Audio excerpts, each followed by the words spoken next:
Welcome back, Shalligators. I'm back in Montana. I know, right? Our painting, our favorite painting. By the way, this is from Pier 1.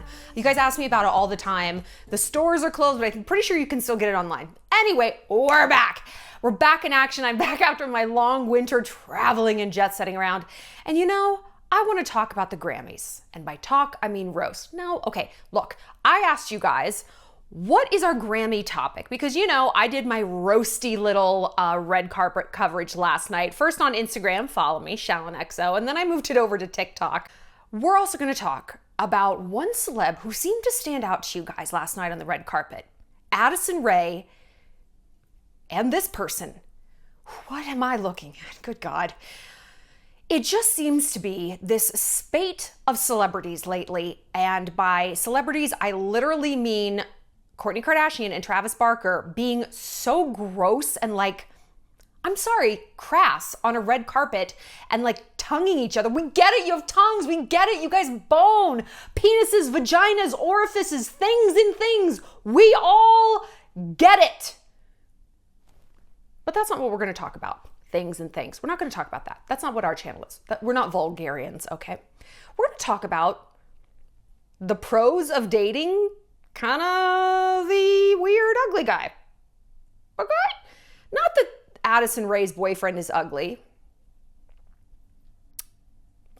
He is any guy you could find outside a Wetzel's Pretzels at any mall in America. That's all I'm saying. I mean, for fuck's sake. But look, he's not exactly like the lacrosse captain. Do you know what I mean? He's not the corporate dude in the powder blue Brooks Brothers button up who grew up in Martha's Vineyard. He's not that guy. Should we be giving those guys a chance? So we're gonna break that all down. Also, we're gonna talk about Jon Batiste, who seems adorable, like so adorable, and his really, really inspiring Grammy acceptance speech. There's one thing he said in there, and therefore one sentence from that entire bit of a garbage fire night that really stood out to me as such a great directive for us going forward. Work on your craft. We're gonna break it all down. But before we do, big news!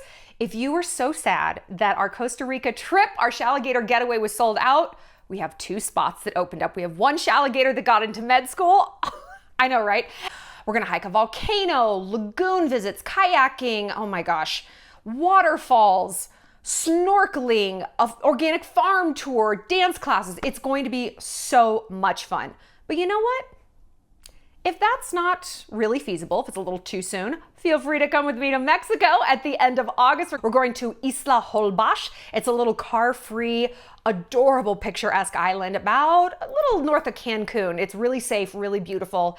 And of course, we're going to Italy. But guys, our Italy trip is sold out. Our Italy trip sold out. Trova Trip told me faster than almost any trip they'd ever seen. But have no fear, you know, people's schedules change, so spots can open up. I mean, look at Costa Rica. So if you still want to go, add your name to the wait list and you will be the first to hear about it. And you know what? I might fuck around and add another trip. Okay, let me ask you, if we were going to add one more Shalligator trip this year, would you rather me add another Italy one, and it would be right after this one, so they'd be back to back, basically. I'd just stay out in Italy. Or would you rather go someplace in November, like someplace beachy, maybe like, I don't know yet, but someplace beachy? Would you rather do Italy again or someplace beachy? Tell me down in the comments. Okay, anyway. All right, let's talk Grammys. Oh, for Christ's sake, fucking.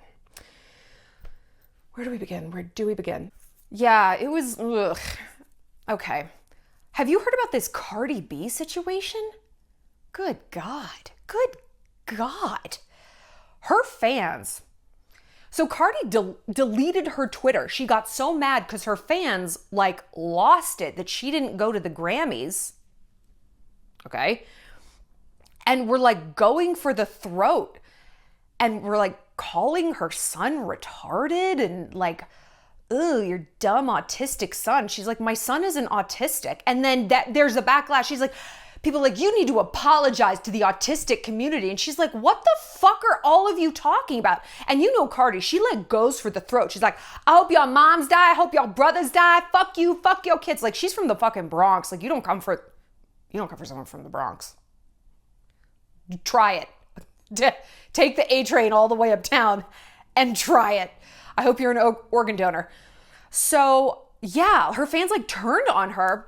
And it's just so bizarre. Like, is this really where we're at as a nation and a world? Like, if a celebrity doesn't attend an award show, first of all, that's like her prerogative. Who cares if she does or doesn't? And I guess they're mad because like, well, you haven't given us new music. Like, what? What the fuck is wrong with everybody? I don't even know what's wrong with everyone. You know the only thing that gave me peace during that show yesterday? LeVar Burton. Even just saying his name calms me down. Did you grow up watching Reading Rainbow? If you didn't,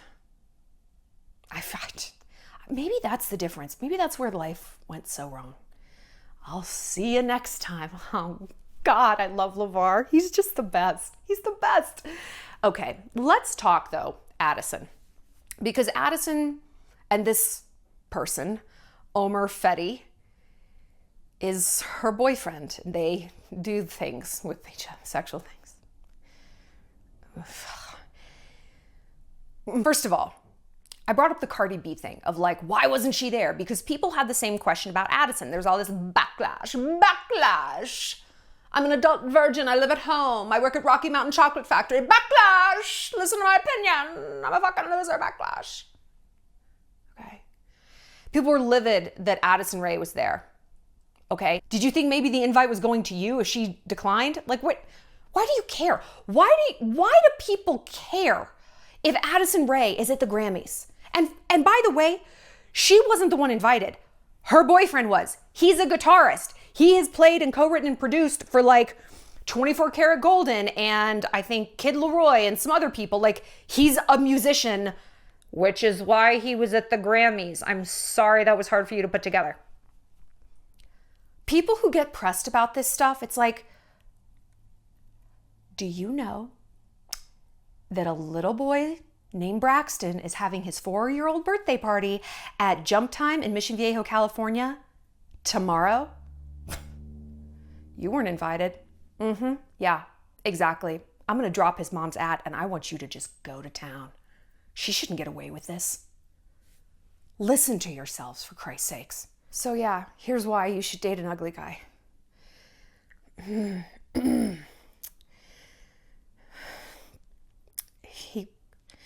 He can offer a different I can do this. He can offer a different point of view about the world. Okay, that's point number one. He's not going to take all that time and water bathing a lot in your apartment complex, which will save you money. So we've got that. He will never borrow your perfume. I can't do it. I'm sorry. I can't encourage you in good conscience to date the ugly guy. Why? Kill the cheerleader. Now, all right, look.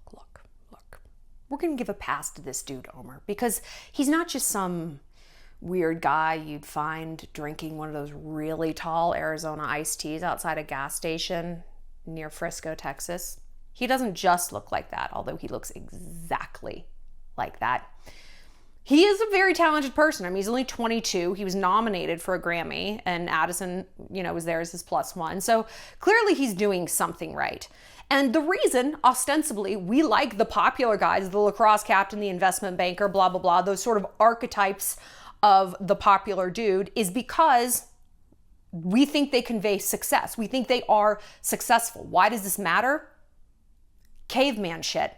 We want the most mateable person, and we as human beings deem mateability in terms of protection, good genes, and providers. Like that's what we want in a mate from a cellular DNA level. A guy can be all about feelings and doodly doo-doo-doodaloo. Saber-toothed tiger comes through that fucking front door of that cave. He's not going to doodly do it to death. If he can't defend, provide, mate, he ain't nothing. So modern times, we look at obviously success as a good metric of that. Okay, well, hey, maybe this guy is hitting those metrics. He doesn't look the way we historically have looked at a successful person, but the times they are changing. So I'll give their relationship a pass on like, yes, okay, why you should give the ugly guy a chance. He is at least very high on his particular food chain. So great job, Addison. If you're happy, I'm happy. Those fingernails seem dirty. Oh God. Oh, I'm glad you're happy, Addison. This feels like you're trying to get back at your dad for something. I don't know, man. Okay. So look, you can give the ugly guy a try if the only thing ugly about him is like the physical shell. If actually on the inside, he's a hustler, he's really motivated, he's ambitious, he's diversifying himself, he wants to be the best person he can be, then okay, yeah. Like, who cares if he doesn't have a great body? I mean, I do because I'm very shallow, but you might be a better person than I am.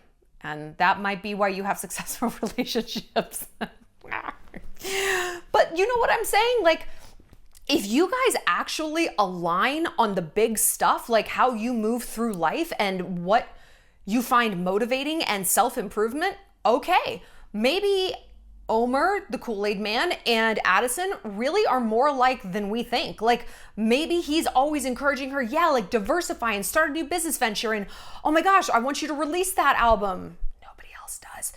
And I want you to do this. And maybe she is like, yeah, babe, like, don't go out partying. Like, come back into the studio and keep working. I don't know. Maybe not. Maybe they just fuck and drink Four Loko and who even knows? Who cares?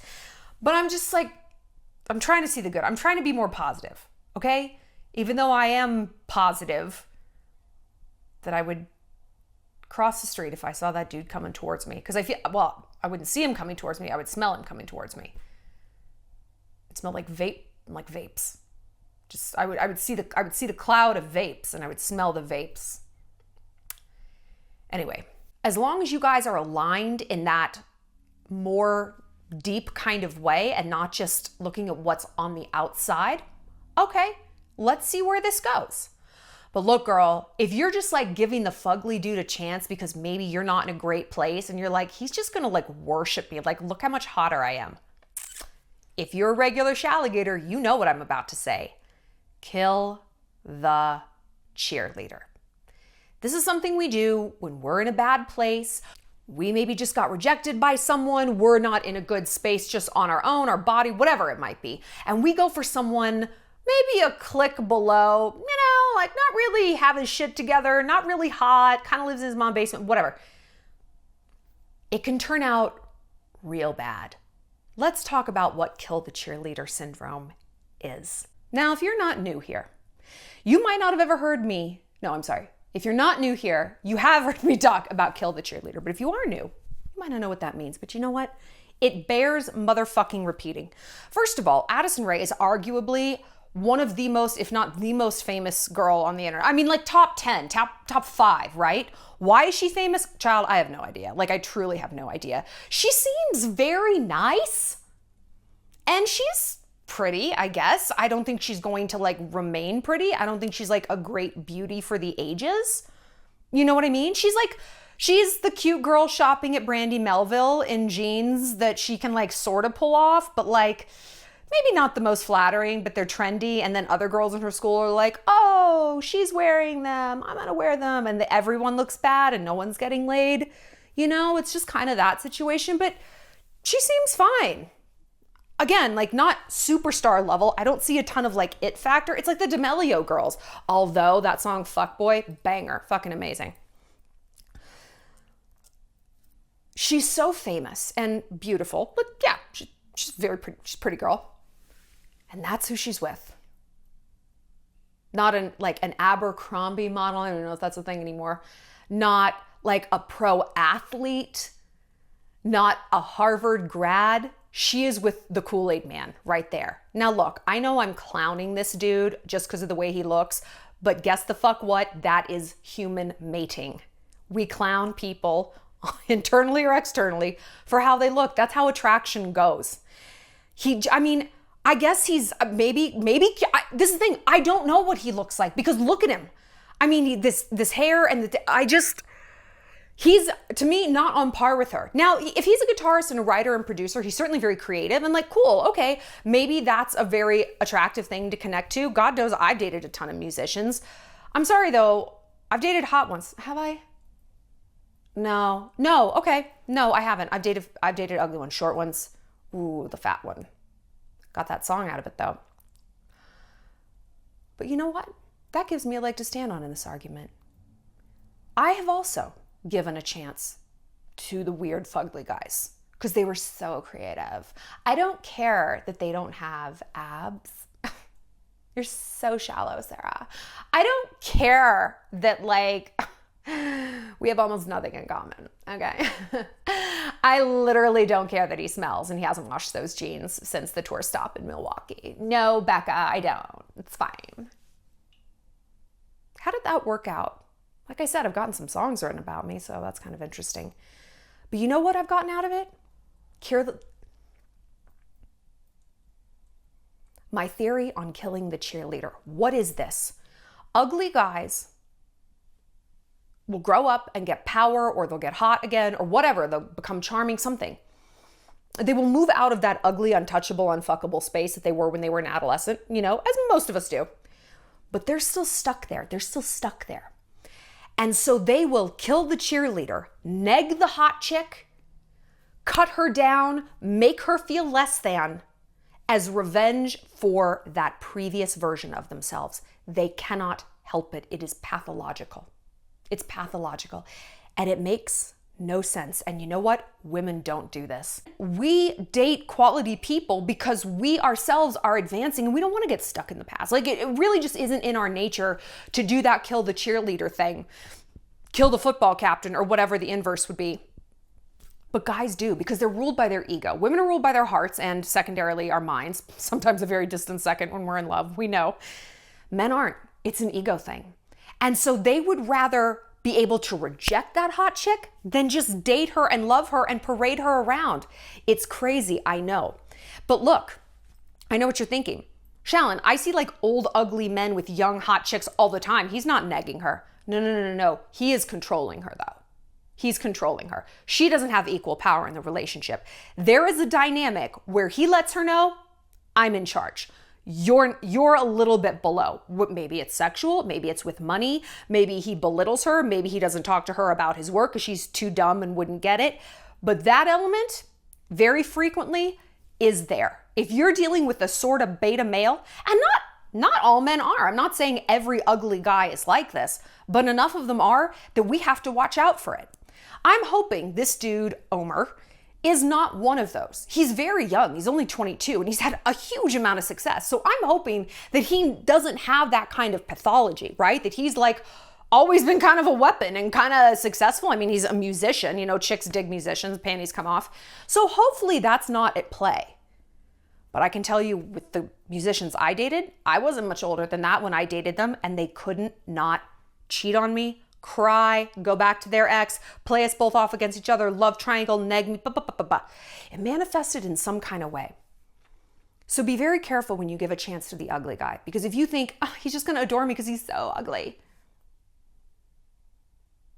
you might be unpleasantly surprised at how that turns out. We've done a lot of videos on this. But now I do want to switch to something else that happened at the Grammys, something a bit more positive. Jon Batiste! I'm going to Paris in a few weeks, so everything is French to me. I'm drinking bubbly. I have a cellulophone, my mobile, right? Such a douche. So Jon Batiste, am I saying it right? You know how I am. Won Album of the Year last night, and I will confess I hadn't heard of him. I know. Have you guys? I don't know. I feel like I was looking through the nominations list. I'm like, who are some of these people? And to be fair, I'm a country music fan, and so I'm very up on who's all in country music. Perhaps I just need to get out of my cave. If you guys have music recommendations for me, please let me know. I would love to branch out. I've been in my Morgan Wallen hole for I don't know, since I moved to Montana. Kind of got to branch that out. But Jon gave such an adorable speech when he won. He was so funny. He's like, yeah, it was almost like he couldn't believe. He's like, come on, me? Come on. And you could tell that the speech was very natural. I mean, maybe he thought of a few things that he would say, but it was very organic. So let's take a listen. I believe this to my core. is no best musician, best artist, best dancer, best actor. The creative arts are subjective, and they reach people at a point in their lives when they need it most. It's like a song or an album is made and it almost has a radar to find the person when they need it the most.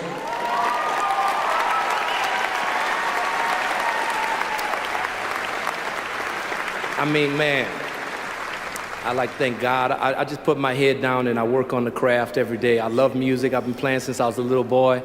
It's more than entertainment for me. It's a spiritual practice.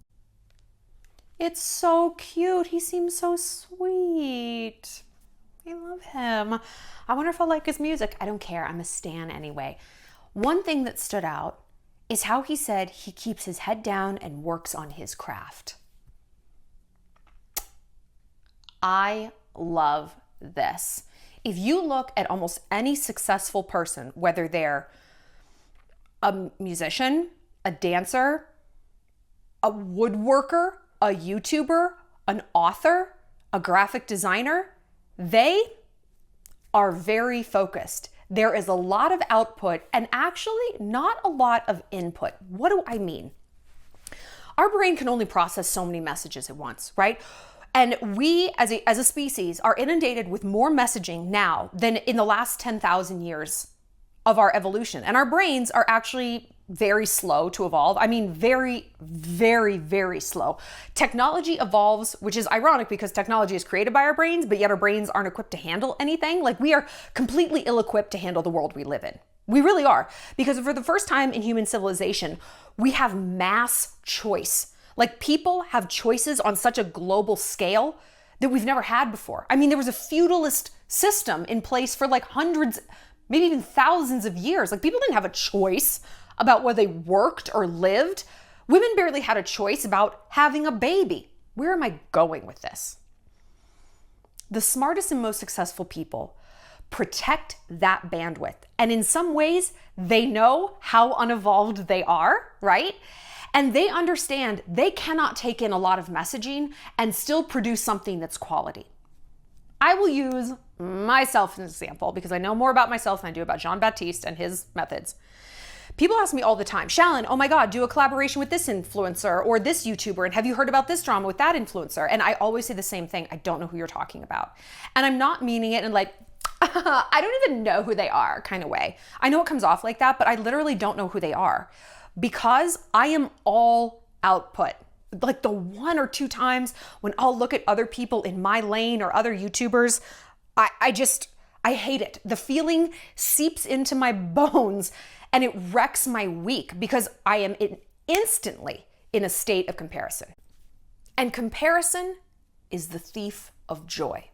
That's this long-held proverb. I don't know if Confucius said it, Jesus, every major person throughout history in some form or another has said this. Comparison is the root of all unhappiness. It is also the root of non-productivity.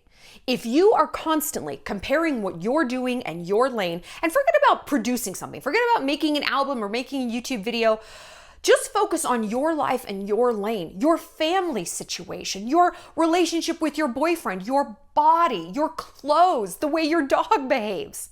When you start comparing, very rarely do we feel like we come up on top, right? Comparisons, by and large, if we're being honest, leave us feeling less than. And what does that do? It diverts us off a path of gratitude and productivity and discipline and into an absolute swamp of emotional misery. Every time I look at other YouTubers, I just want to die. I want to get in bed, pull the covers over my head and never get out and never make another video. I'm a clown. I'm not an influencer. What am I doing? Now, this is not always great, right?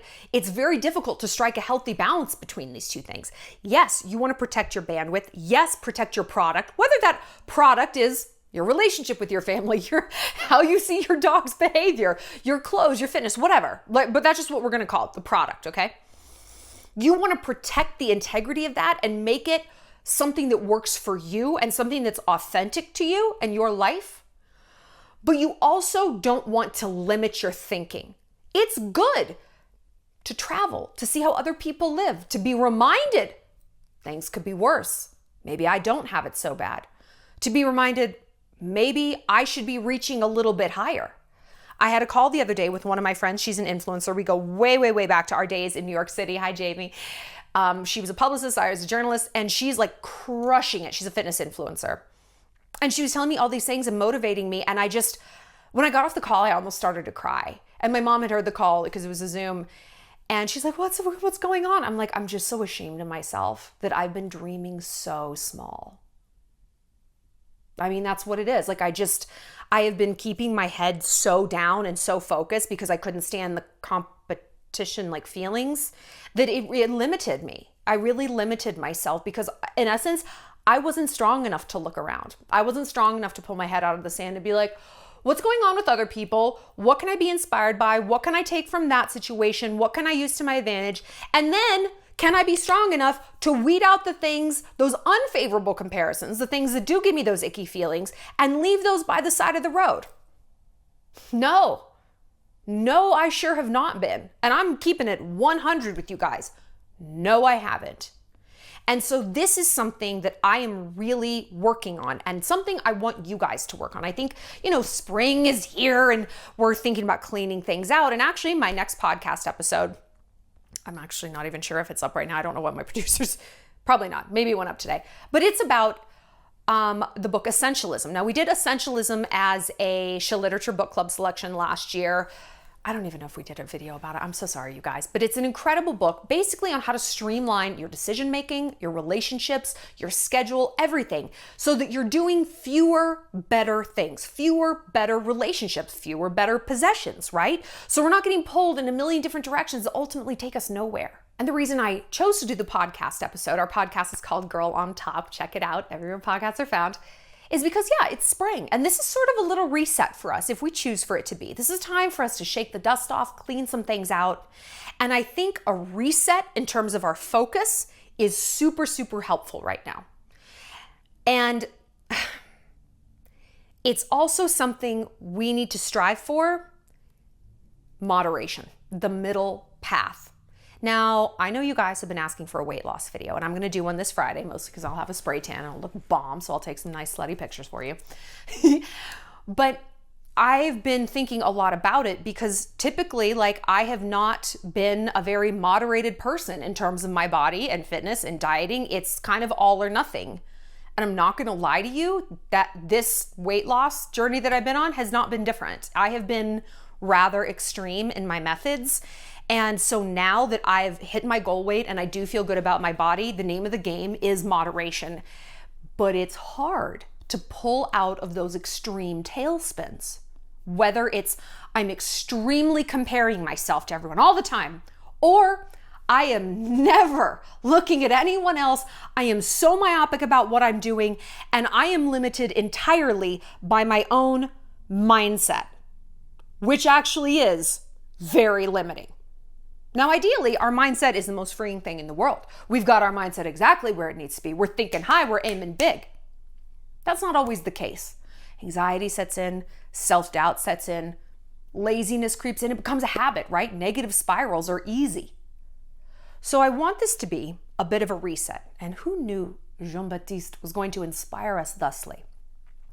I want you to think about how you can keep your head down and work on your craft, whatever that craft might be, whether it's studying, getting your body right, advancing in your career, having a better relationship with friends, family, boyfriend, making your bed, keeping your space clean. I mean, you can start very small and just habit stack all the way up and all the way out into different circles of your life.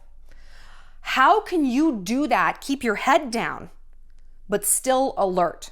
In the military, it's like head down, eyes up, You want to keep your head down so that your body is ready, but your eyes are up and alert so that your mind can see what's going on. Does that make sense? How can we do this? Okay. I'm thinking for myself. Let's talk about career things where, comparison, because that's my personal peccadillo. I will only look at other YouTubers or other influencers who don't fully trigger me into like the cliffs of insanity, right? I'm not just gonna Google very successful YouTubers and away we go, just down a self-esteem spiral. Instead, I'm going to look at my friends who do it, and I'm gonna look really, really hard at them because I don't feel some type of way about them. I love them and I want them to do well. Okay, so all right, so we've taken out some negative feelings there versus randoms and I'm like, I hate you. I hate your fucking guts. Because the bitterness and the jealousy like clouds your judgment to the point that you can't learn anything from a situation, right? Like we know that. Say your thing is fitness. Okay, instead of going to the gym and looking around at all these fit chicks who are like training for a bikini competition, and you're like, huh? Talk to your friend who's maybe 2 dress sizes smaller than you because she's doing a slow and steady diet thing. Get her perspective on how her fitness journey has gone, right? Don't DM the Victoria's Secret model and ask what tapeworm from Mexico she's had to eat to get to that size. Do you know what I mean?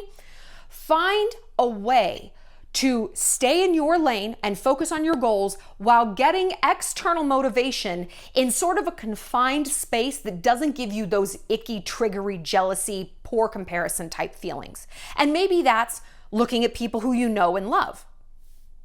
Maybe it's not though.